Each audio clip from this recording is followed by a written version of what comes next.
Every time you use Google, your search history is stored as a key-value pair. Every time you log into Netflix, your username maps directly to your account data. This structure, this incredibly powerful idea, is called a dictionary, and once you understand it, you will never look at data the same way again. Welcome back. Today we are diving deep into Python dictionaries, one of the most useful and widely used data structures in all of programming. By the end of this video, you will know how to create dictionaries, access and modify data inside them, loop through them like a pro, and use built-in methods that will make your code cleaner and faster. Let us get into it. Section 1. What is a dictionary and why does it matter? Imagine you have a contact list on your phone. Every contact has a name, and attached to that name is a phone number. You do not scroll through a random list of numbers hoping to find the right one. You search by name and get the number instantly. That is exactly what a dictionary does in Python. A dictionary stores data in pairs. Each pair has a key and a value. The key is like the contact name, and the value is like the phone number. In Python, you create a dictionary using curly braces. So if you wanted to store a student's grade, you might write something like student equals open curly brace, then name Alice, comma, grade 95, close curly brace. Now here is what makes dictionaries so special compared to something like a list. In a list, you access items by their position, item 0, item 1, item 2. But in a dictionary, you access items by their key, which is usually something meaningful like a name or a label. This makes your code far more readable and far more powerful. Keys in a dictionary must be unique. You cannot have two entries with the same key. If you try, the second one simply overwrites the first. Pretty cool, right? But how do you actually get data out of a dictionary once you have put it in? That is exactly what we are covering next. Section 2. Accessing and modifying dictionary data. Once you have a dictionary, you need to be able to reach inside it and grab what you want. There are two main ways to access values. The first is using square brackets with the key inside. So if your dictionary is called student, you would write student open bracket name close bracket, and Python would hand you back Alice. Simple and fast.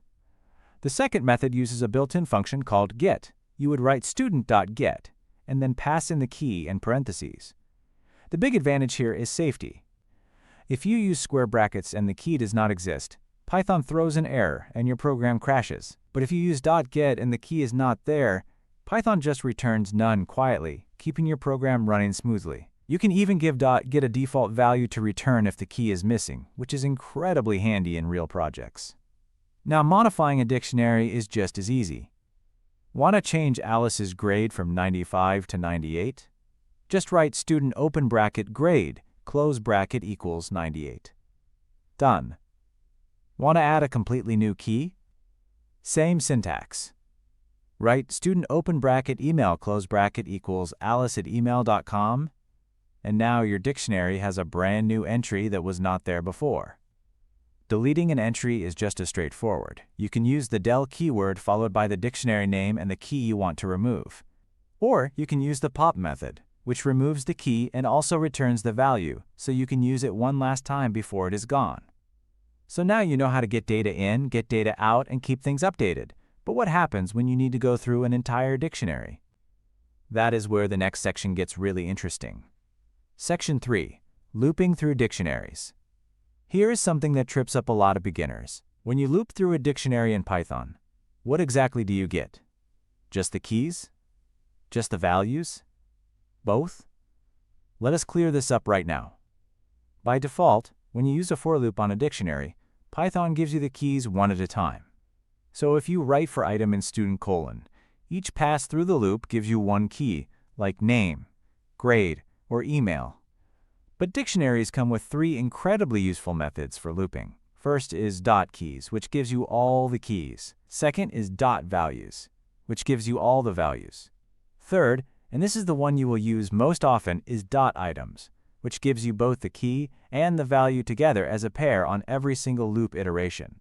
You can unpack that pair directly in your loop by writing for key comma value in student.items colon, and now inside the loop you have both pieces of information ready to use. This is extremely useful when you are processing data.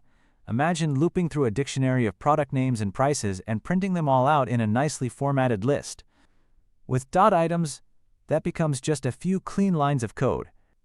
Now that you can loop through dictionaries, the question becomes, what other tools do Python dictionaries give you out of the box?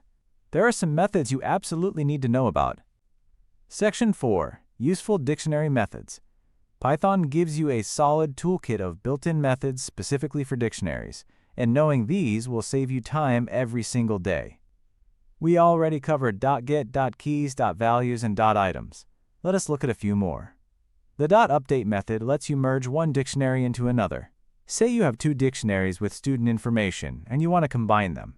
Just call .update and pass in the second dictionary. Any matching keys get overwritten with the new values, and any new keys just get added in. The .copy method creates a shallow copy of your dictionary. This matters because in Python, if you just write new dict equals old dict, you are not making a copy. You are creating a second name pointing to the same data. Change one, and you change both. Using .copy gives you a genuinely separate dictionary. The .clear method empties a dictionary completely, leaving you with an empty dictionary rather than deleting the variable itself. And len, while not a dictionary-specific method, tells you how many key value pairs are currently inside your dictionary, which is useful more often than you might expect. There is one more concept that takes dictionaries to the next level, and it involves putting dictionaries inside other dictionaries. Stick with us for just a little longer because this one is a game changer. Section 5. Nested dictionaries. A nested dictionary is simply a dictionary where one or more of the values is itself another dictionary.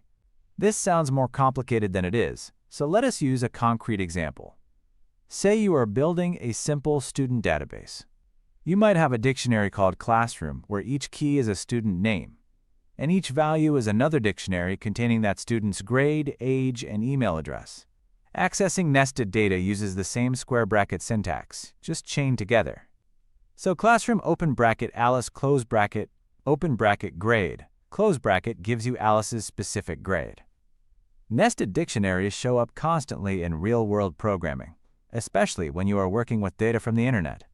JSON data, which is what most websites and apps send back and forth, looks almost exactly like a nested Python dictionary. Learning to navigate nested dictionaries now is essentially training you to work with real web data later. Dictionaries are everywhere once you start looking in APIs, in databases, in configuration files, in almost every serious Python project ever built. You have covered a lot of ground today. You learned what dictionaries are and why they matter, how to access and modify data, how to loop through them efficiently, which built-in methods will save you the most time, and how nested dictionaries unlock a whole new level of data organization. If this video helped you, please give it a like. It genuinely helps this channel reach more people who are learning Python. Subscribe so you do not miss the next video, where we go deep into Python functions and start building code that is truly reusable. And drop a comment below with one question you still have about dictionaries. I read every single one, and I will answer yours. Keep coding, keep curious, and I will see you in the next one.